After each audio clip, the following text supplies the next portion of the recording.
Hey everyone, Mead here. Welcome to the channel. If this is your first time, that's awesome. If you're returning, that's amazing. Let's get right to it. We're going to talk today about what figure drawing books you should get. Morpho's Simplified Forms. This is one of the textbooks that I absolutely require in my intro to figure drawing class. And the reason is because not because of these like finished drawings that you see here, but because of all these simplified breakdowns. Figure drawing, as I think about it, is essentially memorizing shapes and then using those shapes when you see them on the model that you're drawing. Memorizing shapes will also allow you to come up with your own figures and do character design eventually. When you get enough experience and practice, the shapes that you memorize, you can kind of cobble them together. But I find things like this extremely useful, and this stuff may be less useful. I think the initial layout stages are where people really struggle, because so much of that is about using things that are implied and structures that are implied and not necessarily outlines that you see. So breakdowns like this I find very useful, and Morpho has a lot of good ones in this simplified forms book.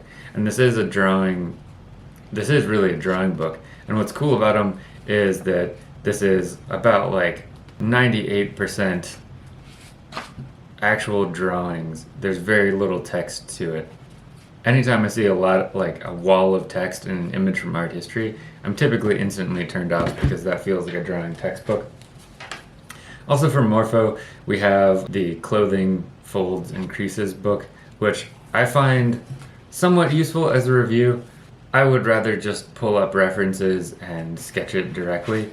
I think in the end, Morpho said that a lot of the images were traced. Yeah, it says, I often allow myself to trace these images while simplifying them. I recommend doing that for you as well. So that is possible to do some tracing over references. I don't think that's most people's goal though, to trace. I think most people have different goals to be able to draw what they see and to create things that are convincing. And I also thought that was a little bit odd that there's a lot of tracing in there, but it is cool that he did tell you that that's part of what his process was. This next one is Michael Hampton's Figure Drawing, Design, and Invention. This one I would say is a good one if it's like an intermediate drawing class. I think it's a little too technical for an intro to drawing class. The opening, we kind of don't really get into the meat of the book for quite a while. When you look through it, it takes 50 or so pages to get really in depth with anything. But what's cool about this is that as a reference, you can go to this book if you're having trouble with any particular part of the anatomy and find something that's worthwhile and something useful that'll help you solve problems in a really concrete way. And I think that's why this book has become so popular over the years, is that it's a very applicable sort of drawing method. The main criticism of structural drawing like this is that it can be a little bit stiff, and that is true. But I think what you do as a method is you lay out your initial lines in a really loose way and use shapes that have a lot of energy to them, and then you come back with the structure and overlay on top. And Michael Hampton does a very good job of kind of blending bits of anatomy in with the structural drawing and showing you how to kind of combine these together. And what I love are these sort of simplified things where he shows you how the shapes change when the body moves. And I think that's kind of nice to be able to show you the shifting distortions as the body turns in space and moves and bends in space. This one's highly recommended, especially for anyone that's really interested in the technical aspects and is getting into sort of an intermediate level. I'd say this one's kind of, for that purpose, it's an A+ book, and you would definitely want to have it. Now, the next one that we have is Steve Huston's Figure Drawing for Artists, Making Every Mark Count. This book, I would say, probably a B+. It does some of what Michael Hampton does, but probably not as in depth. So that's not as ideal. The drawings tend to be a little smaller, or the breakdowns tend to be a little smaller. However, I think you can find a lot of little nuggets in here, which is why I would grade it as like a B plus, A minus resource for you. There's just certain shapes that he uses in here that will stick in your head and work really nicely. He talks about the keystone and the eye structure. To lay out heads, he uses sort of a three-sided head to begin with. And those are kinds of things that I find really useful. If I were to get one figure drawing book, it would not be this one. But it's nice to have in the library, and I do periodically refer to it. I think it's a little heavy on the front end of fundamentals and basic stuff and images from art history.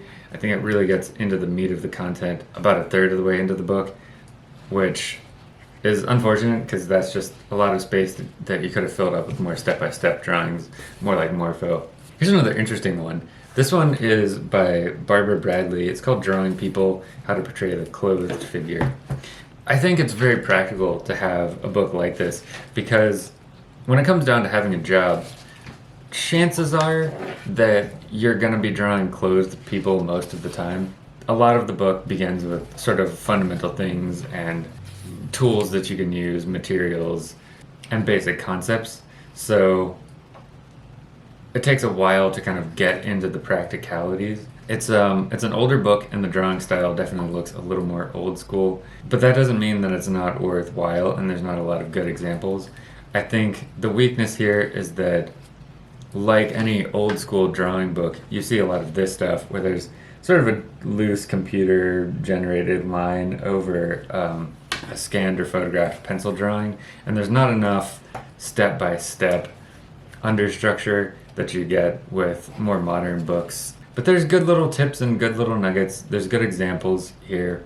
I think there's not enough, what are the first few lines look like? What do you do after that? What do you do after that? How do you get to the finished product?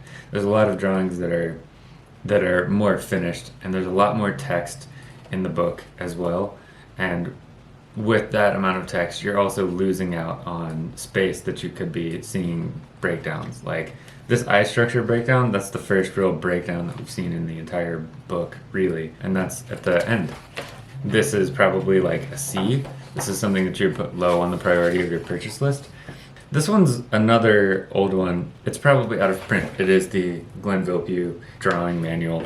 If you can find it, let me know, and I'll link to it for sure. Glenn Vilppu is kind of the generation after Andrew Loomis, who kind of codified all this stuff. And this Vilppu drawing manual does have a lot of drawings in it, a lot of examples. It does have a lot of step-by-step. The printing quality is bad. You can see individual dots. It's maybe like 100 dots per inch or 150 dots per inch at best. That doesn't mean that it's not really worth it, though. It's still a good manual. The drawing style is a little older, and it trends toward the loose line of action based gesture stuff. But he does give you a lot of ways to think about drawing. You can think about drawing with simple forms and more rounded things. You can think anatomically. You can think through the box. Vilppu kind of reverse engineered a lot of this stuff out of looking at old master drawings and looking at Andrew Loomis, I'm sure, because so much of this has to do with the Andrew Loomis structures. And Vilppu, when I met him, said that he would basically sit for an hour at breakfast drinking coffee and sketching from old masters and trying to figure out how they did everything. And his goal is to basically draw out of your memory. So there's this idea that people draw without reference, and Vilppu does draw without reference, but that doesn't mean that he doesn't have a model in his head. That means that he has stuff memorized and he's looking into his memory and trying to visualize and put that down. So the Vilppu drawing manual is like a good option. I would say definitely put this ahead. This is like an A, maybe not an A plus book anymore. Maybe it is though. I don't know. Looking back at this is really good. Like the shapes are pretty useful. I'd like to see more step-by-step breakdowns of the same drawing, and I think you're going to see that as people write more figure drawing books now that we have digital art, so that as you're creating illustrations for this, you can just have everything on separate layers and then export that. And I think that's going to give a lot of flexibility towards how drawing books are going to be created in the future. This one is Figure Drawing Without a Model by Ron Tyner. I don't like the print and binding of it. The spiral binding makes the sound that puts my teeth on edge. It's nothing revelatory, and there's not as much like practical information about really creating stuff out of your head. So I think that's a little bit unfortunate. So the title feels to me kind of a misnomer. B minus, C plus. If I had to pick one book to get rid of out of my library, it's that one. Next up, we've got Figure Drawing for All It's Worth, the super classic by Andrew Loomis. You kind of have to ignore the style because the style's old. This was first put together in 1943, but the information is good, has landmarks you should memorize. Loomis is a technician, by the way, I think. So I think whenever you're looking at Andrew Loomis's work, you're really looking at somebody who is interested in creating good technical drawings.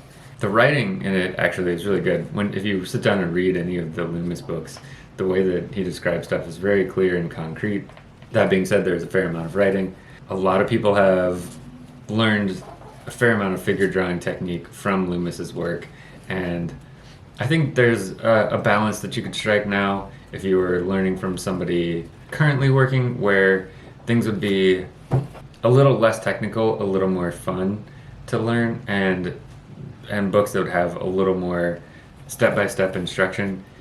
When you're thinking about buying books and buying figure drawing books, you're really like looking to have a reference and to be able to supplement what you can get from video instruction or live instruction. We have more access to information as a whole as learners, and teachers also have more access to information, more communication with each other. That means that a book is becoming more of like a supplementary resource, something that you can have as reference, and not your main source of information anymore. But we still have books because that's a very quick way to get a lot of information out at once. You don't have to wait for a video to unfold to learn something from a book, and that's why we still love drawing books. Additionally, having the physical book is really nice as opposed to an ebook because it gets you off a screen. You don't always want to be on a screen, let's face it. To recap, basically my go-to is for sure Morpho Simplified Forms as your main way to learn your basic forms. The other potentials are the Vilppu Drawing Manual, and then as you get better or need more in-depth study, then you go towards Figure Drawing, Design and Invention. And remember too, these are not anatomy books. These are figure drawing books. An anatomy book is something different. We're gonna have a different video series on anatomy books. In future videos, I'm gonna break down each book, and show you some exercises from every book and ways to practice from these books, and give you more of an in-depth review individually. I hope you enjoy this. I hope you like it. Subscribe, comment on the video, send in your questions, show me what you're working on. I like to see that. I like to know what everybody's doing. Keep on drawing, keep having fun with it, and take care.